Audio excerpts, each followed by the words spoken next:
Forktales, a podcast that feeds ideas to the food and beverage world. Forktales is brought to you by Vigor, a branding and advertising agency focused on the restaurant and hospitality industry, and by Quench, a food and beverage advertising agency that specializes in evolving iconic food and beverage brands. Learn more, visit vigorbranding.com and quenchagency.com. If you love what we're serving up, please give Forktales a 5-star review on your podcast service of choice. Think of it as a tip for good service.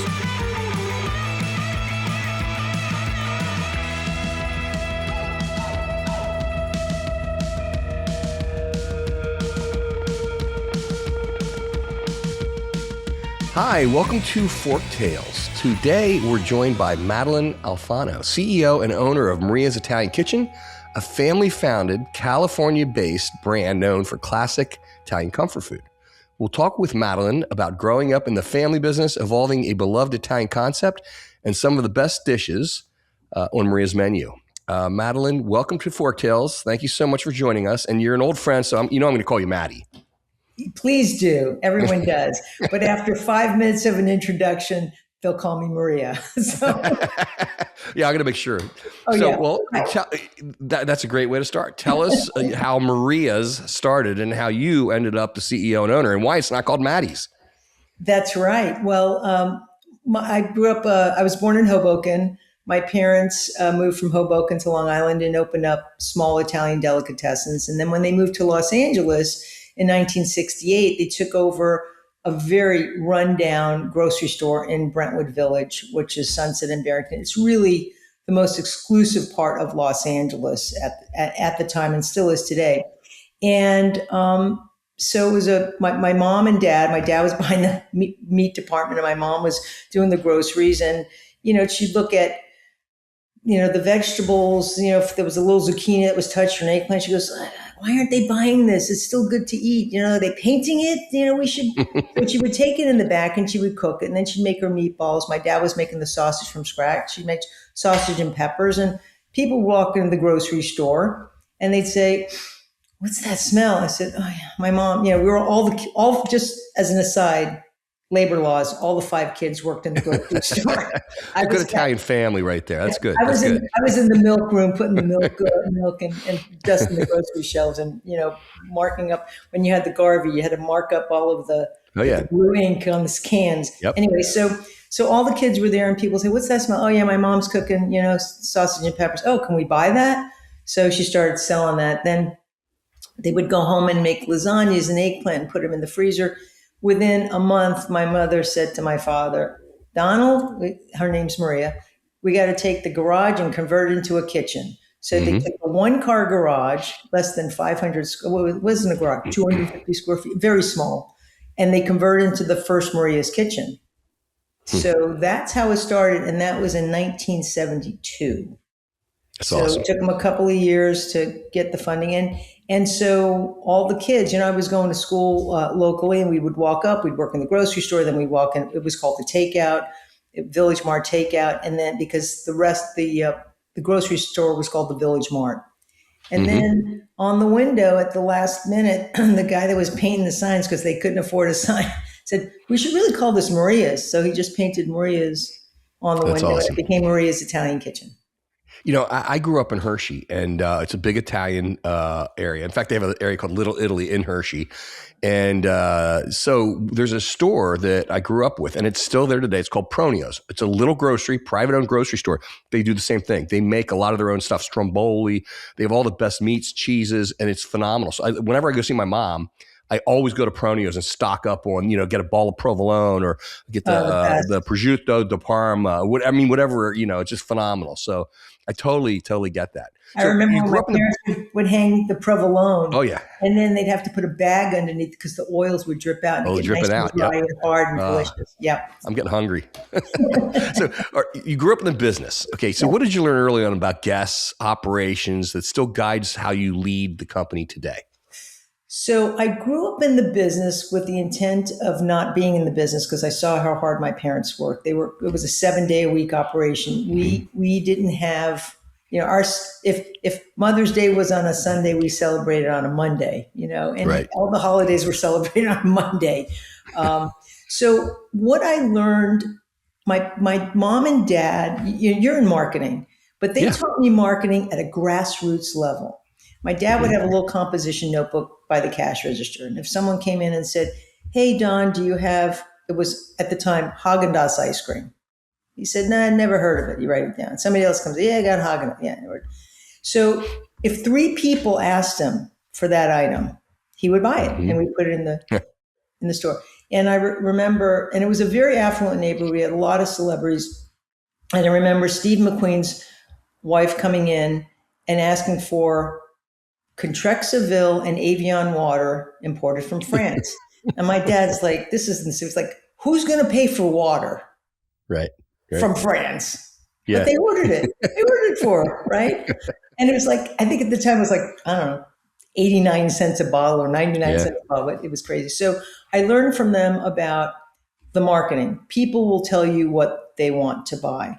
But more importantly, because it was an affluent neighborhood, I learned from my parents that you treat everyone the same. And we had, he would say, from the Gettys to the Gardners, because John Paul Getty's family would shop there. Their major Duomo would come in and do all the grocery shopping, and then I would deliver it in the station wagon. And then the Gardners would come in, and my dad and mom treated everyone the same with respect. And I think that's really important today, because whoever walks through your front door, you need to embrace them and make them feel really good about who they are and where they are. That's excellent. That's great. That's great advice.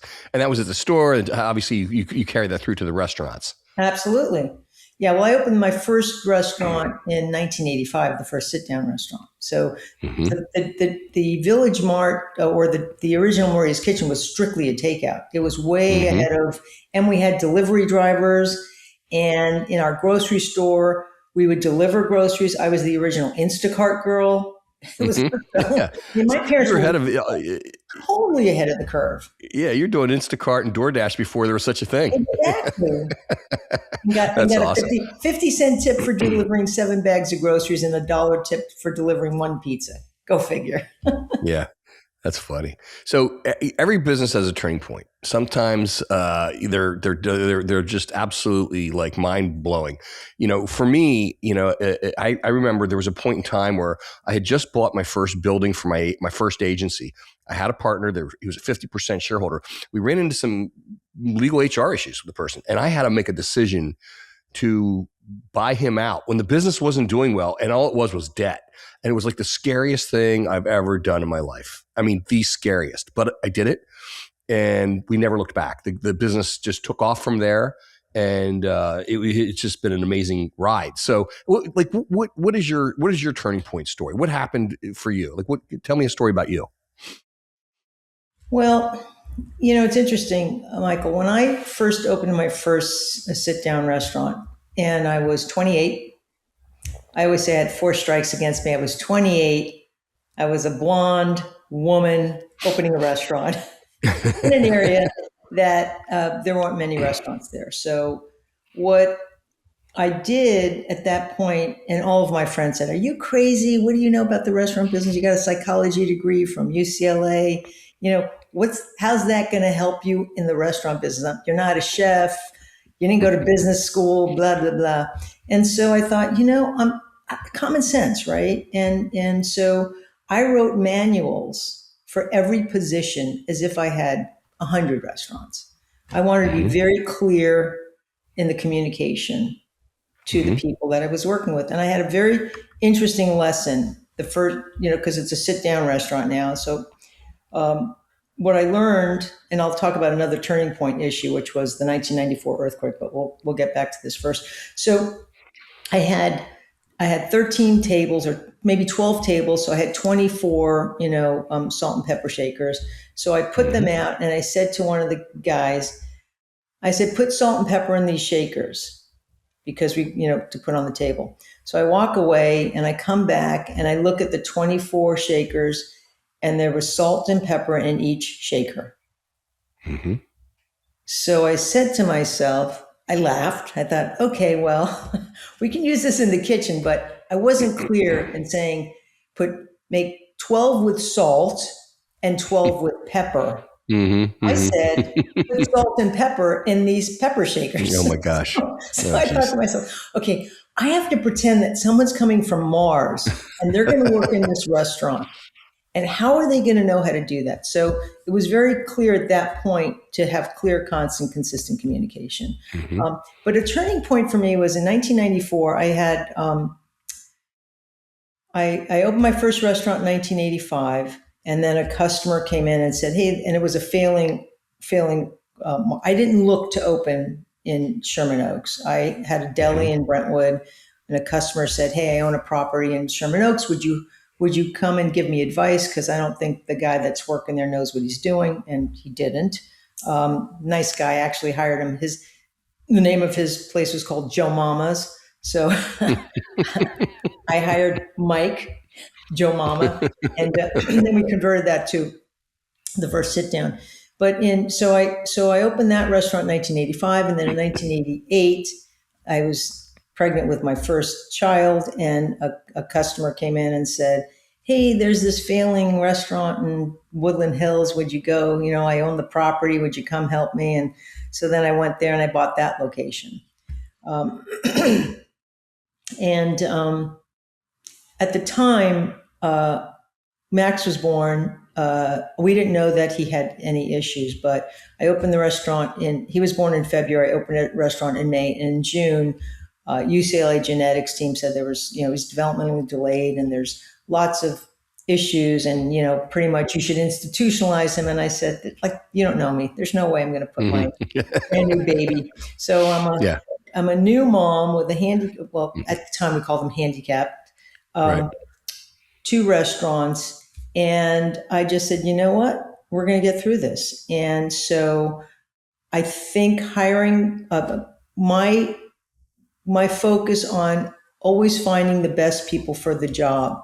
But what was interesting about that, my Uncle Matty owned a restaurant in Mateo's, and my Uncle Mikey was a maitre d', and he knew everyone. So through our food connections, I found the best people. When I had to go to genetics at UCLA, there was a doctor that was, and this all ties into the whole hospitality, bringing people into your family. Right.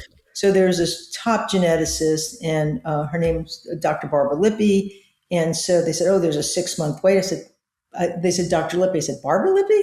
So I call her up. I said, "Hey, Barbara, this is Madelyn from the Village Mart grocery store." She calls me back, and I told her what happened. She says, when I graduated from medical school, my parents, they lived in an apartment down on Barrington Avenue, would shop at my parents' grocery store.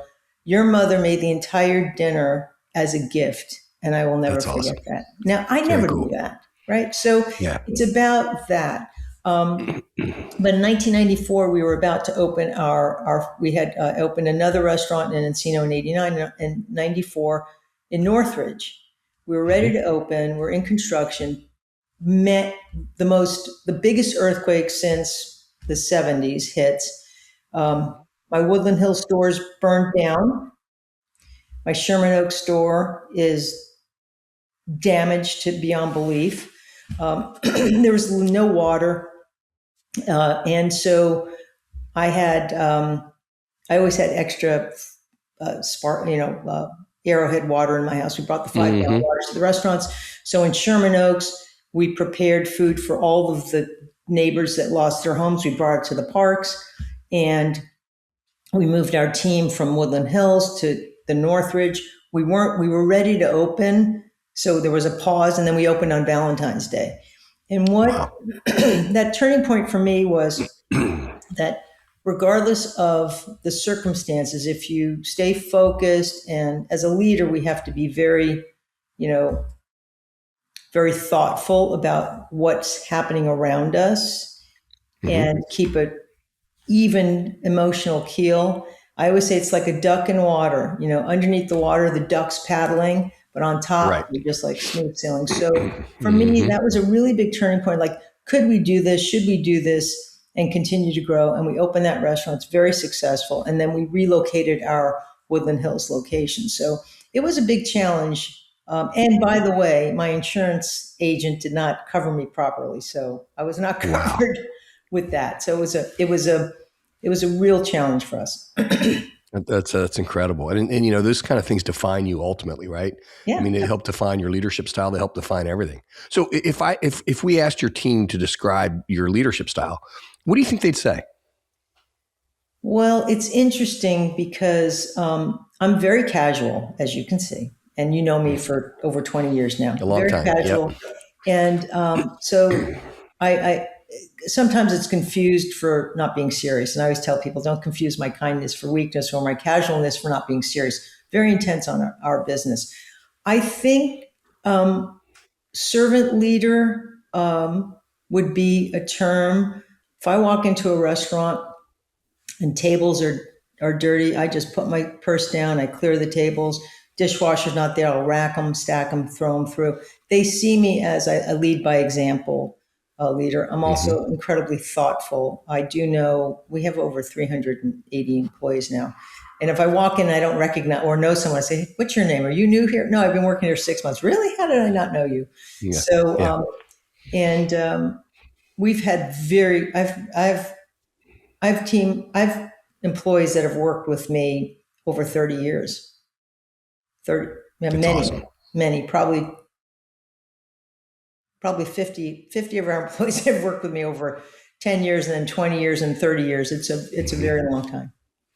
Yeah, I know. Like with my situation, I started the business. I think I'm just celebrating my 34th anniversary for my first agency, and a lot of the people are here. I mean, there's a lot of people who have been here for in their 20 years or 30 years, and then there's a lot of new folks. And it was interesting because as we grew as a company, I found, and with remote work or multiple offices, because we're in Atlanta, we're in Philadelphia, right, and then obviously in Central Pennsylvania, Harrisburg, and you know, I really, it was bothering me that I didn't get to know the people or didn't know the people or didn't know sometimes if they worked for me or if they were walking in with the client. And I was disgusted by that personally. And so I started doing this thing. It's 3 things. And I know it probably drives most of the company nuts, but I ask everybody to jot down in an email 3 things on a Friday. What happened this week? Like not even about like work. It can be about work, but like good, bad, ugly. Like I found a new sushi restaurant that's awesome. It's in Atlanta. And I met this client, and you know what? I had a great holiday with my family, and I met my sister's boyfriend. Those like 3 things, real simple, but and I love it. It takes and I said in the beginning, I said I can't promise I will answer every email, but I promise I'll read every email. And we have like 80 some people, and so far to this day, knock on wood, it's been going on for probably 6 months now. I've answered absolutely every email, and it takes. I know I need 4 hours of my life to do it, to focus on it. But I love it because I'm getting to know people better. I'm getting to learn about the business. I'm getting to learn about things that are not going right or things that are going right, what people are excited about or what I think they should be excited about that they're not. I mean, I learn so much. It's to me, it's been the most enlightening thing that I've done in years. And I'm thrilled with it. So anyway, I love what you're saying of the servant leadership. I love the wanting to know everybody by name and understand who they are and what they're all about. And that's not easy. It's not easy when you have a lot, you know, again, you have 8 locations. I mean, you know, it's hard to know everybody all the time and everything, you know? So it's interesting you should say that. So, you know, I walk into a restaurant and I'll say, hey, how you doing? Or how's your kid? Or how's he doing at CSUN? Or how's he doing at, you know, Davis, whatever. And one guy was a Comic-Con crazy. I said, hey, there's a Comic-Con festival in LA. You going to that? And so my operations, like she says to me, she goes, how do you know that he likes Comic-Con? I said, I asked him, what do you like? Like, Yeah. I just talk to people. I like to know about them. I'm very interested in people. I'd rather That's be, awesome. you know, Warren Bennis once said, it's better to be interested than interesting. So get interested in the people that work with you. And I think you get a better connection. I totally agree with you. So I want to jump into this real quick because I know we talked about your family. What's the best part of working in a family business and what's the hardest part? Well, you know, a family business, the best part about it is you know everyone intimately, right? You know, as you mentioned earlier, the good, bad, and the ugly. You know what makes them tick. For many years, my parents sold the original Maria's in 1984. So I retained the rights to the name and I bought it and I grew the company.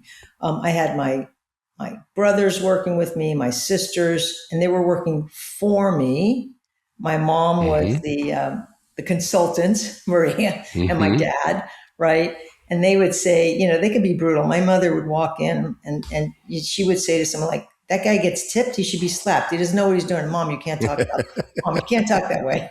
I'm going to have to go to court saying my mother has Tourette syndrome.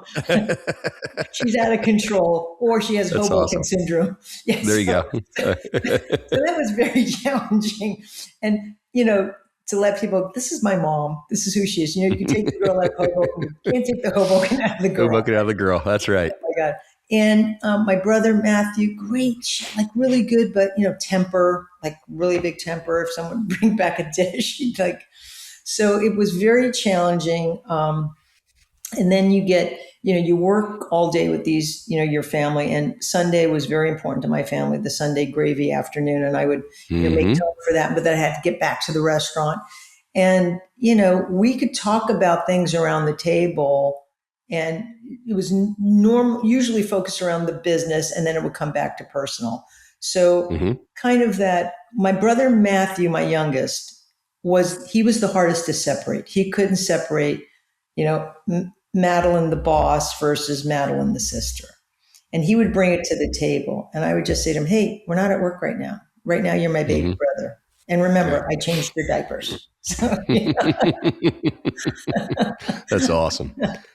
So okay, so you got 8 locations. How do you build consistent culture across all of them? How do you bring your personality, I'll say, or that servant leadership, the customers first? How do you bring that across 8 locations? So, having 8 restaurants is like having 8 children. Every restaurant has their own personality. They have their own, the customer base is mostly the same, but slightly different. Managers are different. They all have their own personality.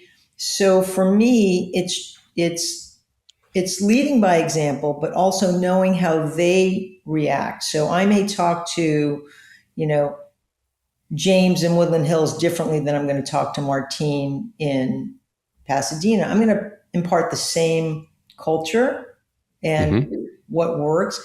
And I just, when I see something, and I'll give you just a small example.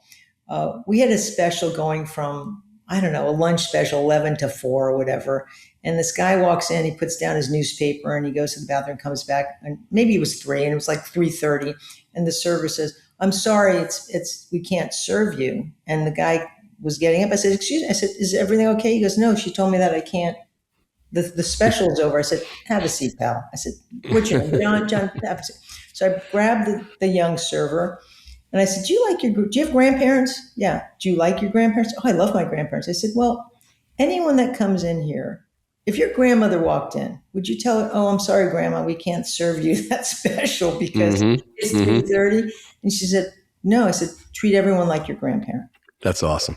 So, and culturally, James is a tough guy from Boston with a big Irish family. And okay, if you went into a bar, you want to be recognized. How do you feel about walking into that bar? And, Martine's Hispanic culturally, and he grew up through the ranks at Maria's. Like, hey, how would your family greet you when you walk through the door, right? Are they just going to ignore you, or going to say, hey, come on in? So it's all about making sure that the communication lands the way they can hear it, because not everybody hears it the same way.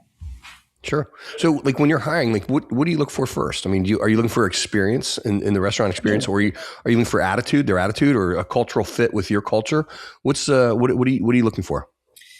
So I find that the most important thing in the hospitality industry is personality. Do you like people? You have to like people to be in this business. And skill set, we can teach you how to work a POS. We can teach you how to look at a P&L. Do I want someone that's worked in the restaurant industry? Yeah, we hired someone that's worked at a juice bar, and they were phenomenal, a juice bar. There's not a lot of, but it's the interaction. I think it's really all about personality and attitude. Everyone has to have the right, and they have to be okay with, hey, you know what? The dishwasher didn't show up. We need to wash dishes, or the toilet backed up. You got to get that auger. I mean, fix it. It's ownership. You have to feel like I want what's best for everyone around me. And I always say our first customers are the people we work with. You have to respect the people you work with. and you Yep. have to respect what they do. And that's why when we do our training, I have everyone go through every position, know what it's like to wash dishes, know what it's like to sweep the curb outside, know what it's like to pick up some dirty plates from a table. We're not a suit and coat kind of place, but I want everyone to feel that they're important. And if someone does not have that right attitude, that they like people and a genuine smile, if someone doesn't smile, we're in trouble, right? Yeah. It's funny. I had a conversation yesterday with a potential client, and we were talking about children, and her children were young, teens, but just, kind of high schoolish age. And they, were asking me like, what, advice would you have? How do you, get them started? I said, this is going to sound crazy. I said, but I think, and I did this to my daughters, there's two things I think every child should do. Number one, work in a restaurant. That's Number right. one, work in a restaurant. And number two is sell something. And I don't care if it's Girl Scout cookies. I don't care what it is. You sell something, like, kind of not have your parents sell it for you, but you sell something. And those two skills, I think, are like a PhD in business. Because again, to your point, you learn how to take care of people in a restaurant, and that's enormous. And just customer service, smiling, that interaction, learning how to talk to people. I mean, all that stuff is huge. Simple, seems obvious, but it's huge. That's great advice. And I wholeheartedly, I didn't think about the selling part, but definitely working in a restaurant, retail, Best. because and communication skills. There are people that with the social media and the texting and the memes, communication has really, really changed. Yeah. So one last thing on the business thing, and then we'll get into like some of the menu stuff and maybe have some more fun with this. So turnover's tough in restaurants. Like, what have you done that's actually helped you keep good people? I mean, I talk to lots of restaurants. I mean, Vigor is our agency that markets and brands restaurants. I mean, we know all the issues that the restaurants have gone through. I mean, all the issues. In fact, I think you guys create them in California. That's where they start. You bring them east. We invent everything that can possibly put a wrench in your operation in California, and then it spreads like COVID. Yes, sure does. Right across the country. That is why I'm on the California Restaurant Board and the National Restaurant Board, because I am hopeful that I can make a difference in some of the minds of the legislation to understand how critical it is to be to do the right thing by us and make it easier to do business. So you asked how I keep people and minimize turnover. A couple of things. First of all, we make sure that we treat everyone with respect and dignity. I started writing birthday cards by hand to every employee when I first opened in 1985. I had 10. Now I have significantly more, but I do that every month. I handwrite a card to every single employee to make them know that they're special and we're happy that they're there. For our management team, I would love everyone to have 2 days off. They don't work more than 10 hours. They don't work more than 5 days a week. And we work around their schedule. If there's something happening where they have a kids event, or I believe that if you don't come to Maria's to make a lot of money, if it's for the money, I always tell people, hey, work somewhere else. You're not going to buy a yacht working at Maria's. Well, you have a wonderful living. People have bought homes, many homes, and sent their kids to college. But it's all about giving them the opportunity to be themselves and giving them the time that they need to have. And I don't like to say work-life balance because that's the big term, but what's important to them in their life. There's a person that needs Wednesdays off. They have to have Wednesdays off. So I said, okay, we make sure they have Wednesdays off. That's great. But that's what's great. Important. It's really listening. And that's not just for the management team. That's for everyone. Our kitchen team, a lot of them are working 2 different shifts. And I recall one time I was walking by one of our guys, who goes, okay, well, it's my last day. I said, why? He said, because I can't get here on time. I said, well, what do you mean? He said, well, I'm scheduled for 4:30. And I said, okay. He said, but I can't get here at 4:30. I said, well, does the manager know that? So I walk in, I said, did you know that he can't get here at 4:30? Why are you scheduling him at 4:30? Schedule him at 5:30 or 5, whatever. He had another job. He couldn't get there. So he was always late. And so it's just about asking that question, what works for you? And if it doesn't work for the restaurant, no harm, no foul. We can't have that. I'm not saying you bend over backward. It has to work for the restaurant. first, Sure. and you can work around schedules, and I think that's As much as critical. possible. And also, really getting to know the people that you work with. I think that's why being human, have It's have awesome. that connection. So let's talk about the good stuff here now. Food. All right. When people think of Maria's, what dishes come to mind? Well, spaghetti and meatballs. We still roll our meatballs by hand. We used to make them with pork and beef, and then that was my next question. I was just going to ask you if you put veal, pork, beef, whatever, what all do you put in? Is it beef mostly? Originally in the 80s, it was veal, pork, and beef. And then in California, it was no veal this meal. There was a big boycott. We took the veal out. Then there was an anti-pork thing about 5-6 years ago. I removed that. No, it's actually longer that I removed the pork. And so now they're all beef. And I said to my mother, I was like, "Oh, Mom, I got to take the pork out of the meatballs." And she goes, "That's okay." I said, "It's really okay?" She goes, "Yeah, sometimes I would just use chopped meat if I didn't have the pork or the veal." I said, "Okay, great. Thanks." I got the blessing of my mother that I there you go. all beef meatballs. And so that's really, and we use really good pasta from Italy. We're using this Di Martino pasta. It's granoro, with the special dyes, and it's naturally dried. It's not quick dried. So, and we make our sauce with our marinara sauce with the Di Napoli tomatoes. They're the seeds from San Marzano, but they're locally grown in California. So they're not they're actually the relatives, the grandchildren of the San Marzano tomatoes. So we've been doing that, and fresh basil, very simple ingredients. And that's really sometimes the hardest thing to cook is a simple meal, but that's our number one dish. I did a couple cooking classes in Italy, and it was amazing how simple they kept the ingredients, and they did make the meatballs were just beef. I mean, and because I was really expecting, because I'm Italian, so I was expecting my grandmother's to get the veal in there, the pork. I thought it'd be like this great secret recipe. It was beef, very simple, very clean, and San Marzano tomatoes. It was perfect. Nice. Perfect. Nice. So that makes all the sense in the world. That's awesome. So, I mean, what are the next menu changes in the past? Like, what's been working for you? What have you been doing? What's new? What's exciting? So, it's interesting when in the 80s, so I opened 85, California Pizza Kitchen opened right around the same time. And my dad was like, "Who's going to eat that kind of pizza? Who eats, barbecue chicken pizza?" And I said, "I don't know, Dad, it's pretty popular." So he said, "We're never going to put that. You should never put that on your menu." And I'm thinking, okay, so the woman Gail who started Gail's barbecue sauce, she was the first one to sell the barbecue sauce to the CPK guys, and she came into my restaurant in Woodland Hills. This is in the 80s, and she goes, "I think you should make a barbecue chicken pizza." I'm like, I don't think my parents are going to be really thrilled about that. I said, "But let me see if we can make a really good barbecue chicken pizza." So I bought their pizza, and we just did a little twist on it. We grilled the barbecue chicken instead of like baking it, and then we used that sauce and really good red onions. And so we with and cilantro, which is another issue that we had a huge issue mistaking cilantro for parsley, and I'll tell you about that because it looks like Italian parsley. Oh my God, it's horrible if it goes in marinara sauce accidentally, which happened.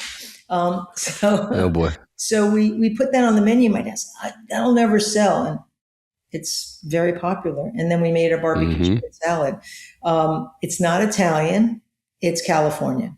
But as my dad taught me, and I reminded him, "Hey, Dad, you said if 3 or more people ask for something, you put it on the menu." So we got a lot of requests.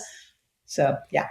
That's awesome. So let's talk about the best of. Okay, so what? And everyone's got a favorite. Like even though you're not supposed to have a favorite kid, you really do deep down at any given day. So what's your favorite appetizer right now? For me personally, or at your restaurant? Okay, so the most popular is the mozzarella marinara, the fried mozzarella. That's the most popular. I like the zucchini fritti because I like the crunchiness and the softness of the zucchini. So, and I have to tell you, bar none, our calamari fritti is the best. We get compliments from everyone. So, but that's me awesome. personally, I like zucchini fritti, the most popular mozzarella marinara, or fried mozzarella as it's on the menu. Yeah. What's the best salad? Chopped Italian salad that we created actually it was my little invention. One of the first dishes I created at Maria's on my own. No meat. It's chopped iceberg lettuce, nice crunch with garbanzos. And we don't buy canned garbanzos. We buy the big sack of dried garbanzos and we cure them ourselves. So there's no sulfites and they're really fresh and delicious. Carrots, cucumbers, mozzarella, very simple, grape tomatoes cut in half, chopped up.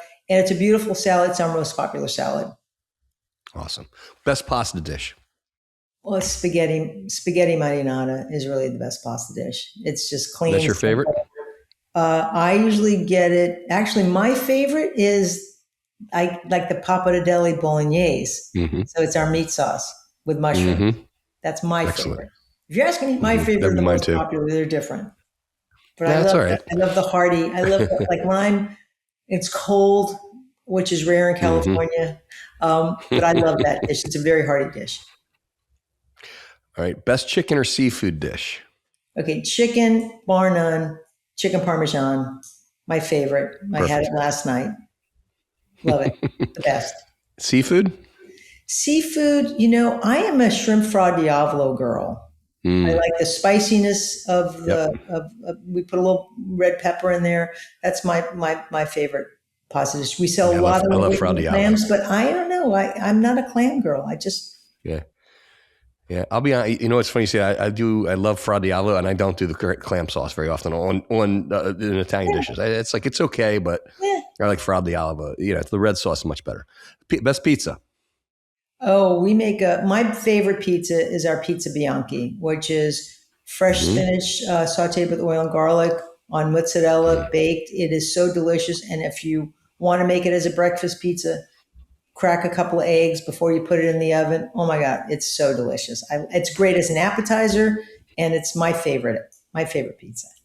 What's the best dessert? Well, our best dessert, if you're asking me what, we make all of our desserts from scratch. So we make our tiramisu, we make our own sponge. We don't buy the lady fingers, and we cold brew the espresso so it's not as bitter. We make everything from that. Is an amazing, delicious dish and a dessert, and we sell a lot of that. My favorite is our apple crumble because I love apple pie, and we make that we have a butter crust. And we cook the pippin apples with real butter, real sugar, and vanilla. And I got to tell you, and we make our crumble from scratch. It is so delicious with a scoop of vanilla bean ice cream. That's great. So what best overall dish? If you had to pick one thing, I'm coming in there one time, I'm sitting down, it's lunch or whatever it is, dinner. What is the one thing I have to eat? Wow. Yeah, if you're coming in for lunch, I would say have the chopped Italian salad with crispy chicken sesame on top. That's what I have. It's great. It's light enough, but it's got that protein on it. For dinner, I always tell people if it's their first time at Maria's, order the chicken Parmesan. My friends love the chicken marsala, but we do everything from it. You mentioned something about limited time offer things, so in one of those like limited time. So we make at Christmas time we make brajol, and we're really the only restaurant in Los Angeles that makes it. It's the beef, it's pounded, the Parmesan, you roll it, you braise it, and we serve that with the rigatoni. And we only make that one time a year. And people say, why don't you have it every time? It's special. And I think some dishes are meant just to be special. That's awesome. Yeah. So in your mind, what sets Maria's apart from other Italian restaurants?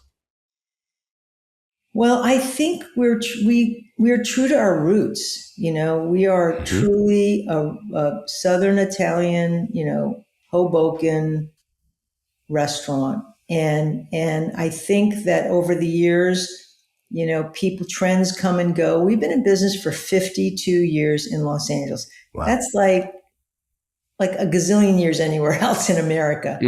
And I think it's really important just to maintain the culture and the quality of food.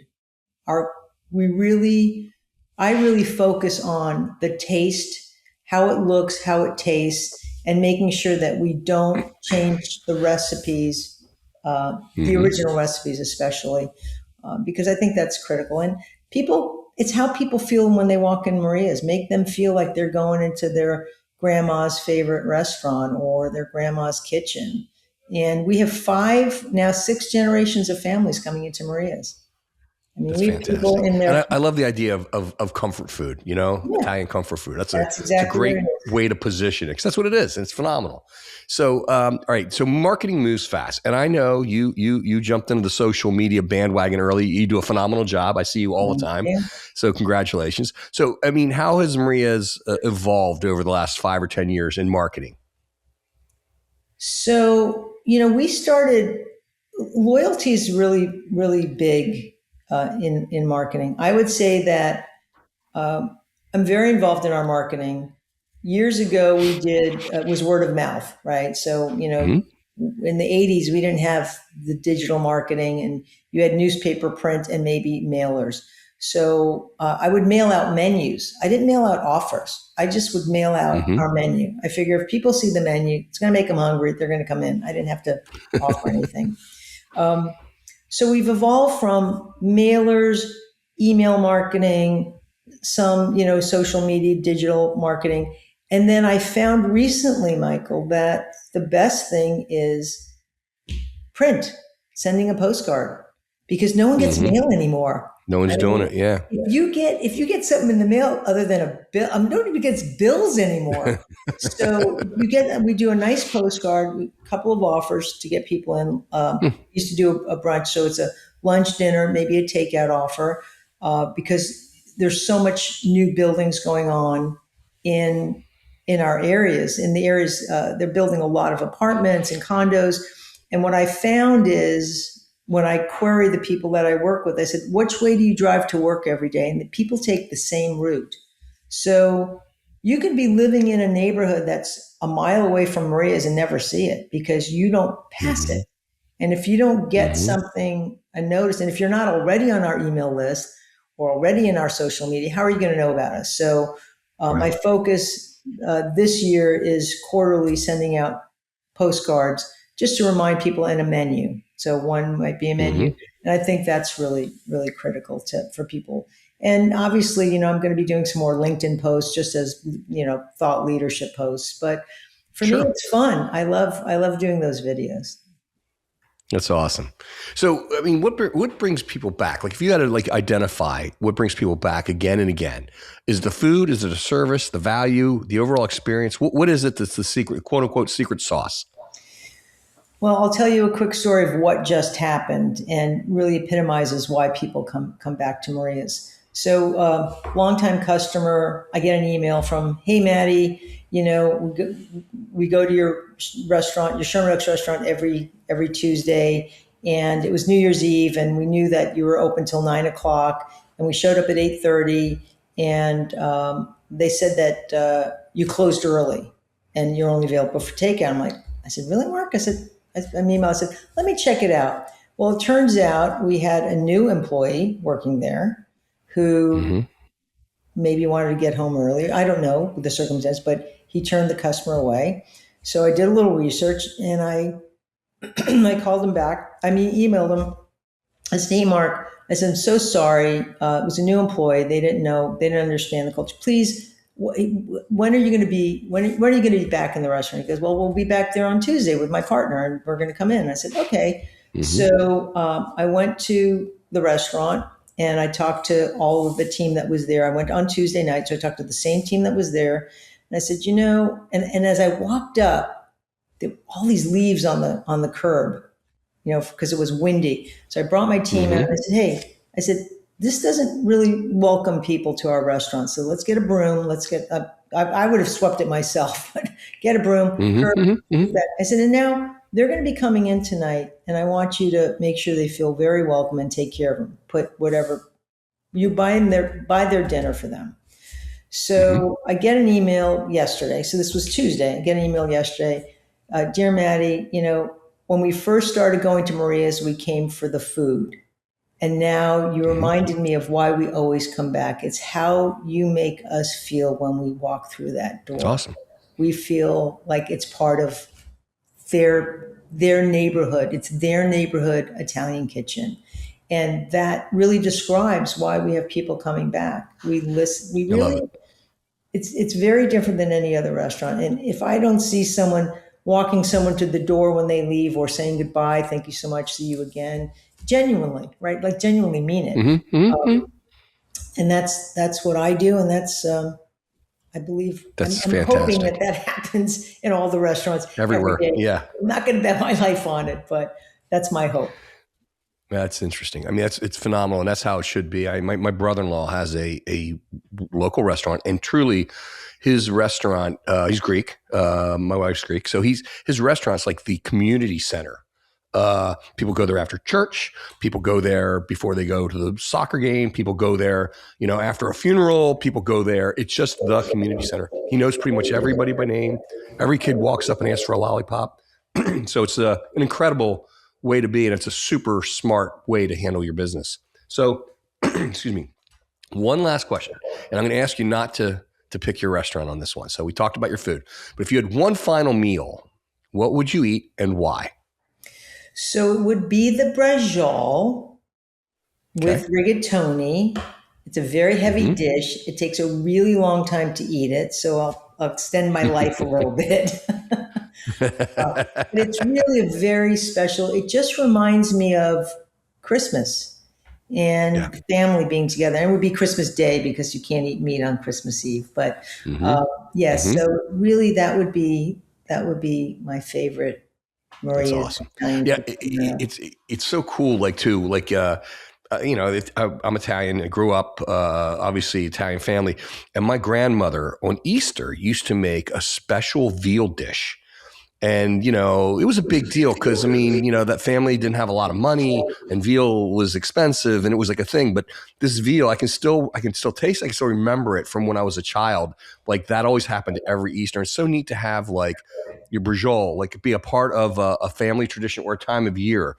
It just brings it all back to family and just really what it's all about, the culture and just, the family and food is love in Italians, right? It's like, it's a way of showing love. So it's just phenomenal. So I'm wondering congratulations on all that. Was it a stuffed veal breast? Did your grandmother make the stuffed veal breast? No, it wasn't stuffed. No, it wasn't stuffed. Because my mom would make it was like the veal, but not the veal chops, not the really expensive part. It was just pounded out. Yeah. Yeah. Yep. Yeah. Maybe it was stuffed. Maybe it was stuffed. Maybe it was wrapped in with the string. It was so long ago, but I remember just that we would eat this veal. It was such a big deal, in our lives. So it's cool. Well, nice. Maddie, thank you. You're a force of nature. I've known you for a long time. Congratulations on all your success. And I know you're going to make California better by being on the board. So well done. Thank you so much. And it's always such a pleasure to see you. Every time I see you at our events, a big smile comes over my face. You're such a wonderful human being. You've got great energy, and it really shows with all the things that you do too. Thanks. Very cool.